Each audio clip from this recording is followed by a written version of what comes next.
Chers auditeurs, vous savez qu'ici à Montligeon, nous faisons une bière avec les vertus. Mais nous n'avons que 7 sortes de bières, parce que nous avons les 4 vertus cardinales et les 3 vertus théologales. Et l'humilité ne fait pas partie de nos bières. Je me suis posé la question, à quel genre de vertu peut-on rattacher l'humilité? Et en fait, elle est un peu sous-jacente à chacune. Pour bien comprendre l'humilité, nous avons son contraire, l'orgueil. En confession, il est relativement rare que les gens pensent à s'accuser d'orgueil. Pourtant, nous avons un psaume où David dit « Seigneur, libère-moi du plus grave de tous les péchés, libère-moi de l'orgueil ». C'est assez curieux d'entendre David dire ça, parce que c'est un psaume juste après qu'il ait fait assassiner le mari de Bethsabée avec qui il avait commis l'adultère. Donc il dit, ouais, ça, ce péché-là, oui, je suis adultère, je suis assassin, je le sais, c'est déjà réglé, c'est déjà pardonné.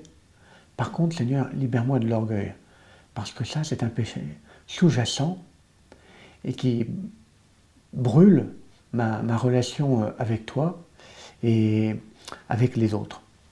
Pour comprendre l'importance, donc l'inverse de l'orgueil, c'est l'humilité, le renoncement à notre volonté propre. Pour comprendre de quoi il s'agit, c'est pas simplement une vertu morale, mais c'est une attitude de fond. C'est l'attitude que nous, les chrétiens, nous désirons prendre à la suite de Jésus. Jésus, étant de condition divine, n'a pas hésité à prendre la forme d'esclave pour se mettre à notre service, pour nous libérer du péché. Il s'est mis à genoux devant ses apôtres.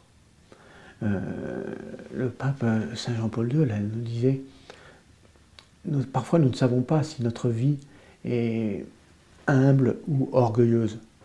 En fait, nous aurions intérêt à regarder quel est le but de notre vie. Si nous poursuivons la satisfaction de notre nombril, eh bien, nous sommes des orgueilleux. Si par contre nous faisons comme Jésus, nous acceptons de nous mettre au service des autres, alors sous toutes les formes, y compris à travers les œuvres de miséricorde spirituelle, c'est un grand service que de consoler ceux qui sont tristes, que de supporter ceux qui sont insupportables, que de donner des conseils à ceux qui peuvent en avoir besoin. Mais si nous faisons ça dans un esprit de service, nous commençons à ressembler à Jésus. Le catéchisme nous recommande cette vertu particulièrement pour nous libérer de l'envie. On dit, non, l'envie et l'humilité, ça n'a pas de rapport. Bien si, nous avons une citation de Saint Jean Chrysostome qui dit « Réjouissez-vous des progrès de votre frère ». Si vous êtes capable de vous réjouir des progrès de l'autre, Dieu sera loué, dira-t-on, de ce que son serviteur a su vaincre l'envie en mettant sa joie dans les mérites des autres. Eh bien, c'est ce que nous faisons particulièrement envers nos défunts. Nous mettons notre joie dans leurs mérites, sans vouloir en faire des saints tout de suite. Cela nous fait grandir en humilité et cela nous rend capables d'intercéder pour eux à la manière de Jésus qui s'est mis au service de toute l'humanité.